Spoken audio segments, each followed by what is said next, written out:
Hello everyone. இன்னைக்கு fundamental rights பற்றி தான் பார்க்க போகிறோம். What is fundamental rights? ஒரு பர்சன் கண்ணியத்தோடையும் மரியாதையோடையும் வாழ்கிறதுக்கு தேவையான செட் ஆஃப் ரைட்ஸை தான் ஃபண்டமெண்டல் ரைட்ஸ்ன்னு சொல்கிறோம். இதை இந்தியாவில் கான்ஸ்டியூஷனே both protects and as well as guarantees to the citizen.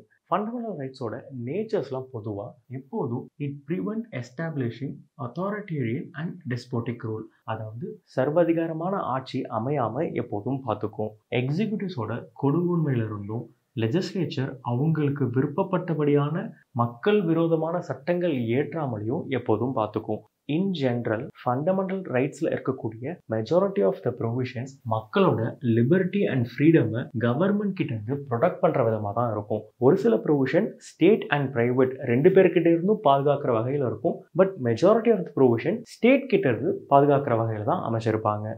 ஒரு கண்ட்ரியில் ஃபண்டமெண்டல் ரைட்ஸ் இருக்கிறதுனால ஏற்படக்கூடிய அவுட்கம்ஸ் நன்மைகள் என்னன்னா, பொதுவாக it promote ideals of political democracy. ஒரு இண்டிவிஜுவல் டிக்னிட்டி அண்ட் ரெஸ்பெக்டோட வாழ்றதுக்கு வழிவகுக்கும். ஃபண்டமெண்டல் ரைட்ஸ் கொடுக்கக்கூடிய ஸ்பேஸ்னால ஒரு இண்டிவிஜுவல் தன்னை மாரல், இன்டெலெக்சுவல், மெட்டீரியல் அண்ட் ஸ்பிரிச்சுவலாக அவர் விருப்பப்பட்டபடி தன்னை தானே மேம்படுத்திக்க முடியும். And public interest then unity of the nation.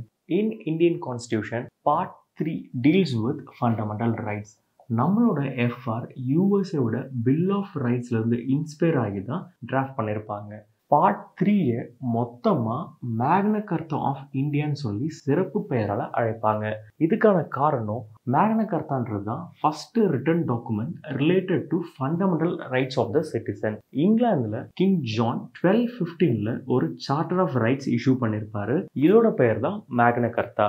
அதனால தான் நம்மளோட பார்ட் 3 மேக்னா கார்ட்டா ஆஃப் இந்தியான்னு சொல்லி அழைக்கிறோம். பார்ட் 3 இருக்கக்கூடிய ஆர்டிகல் 12 to 35, இதுல 14 to 32 directly deals with fundamental rights. மீதி எல்லாம் ரிலேட்டட் டு ஃபண்டமெண்டல் ரைட்ஸ். இந்த 14 to 32 இனிஷியலி ஒரு 7 ஃபண்டமெண்டல் ரைட்ஸாக கிளாசிஃபை பண்ணியிருப்பாங்க.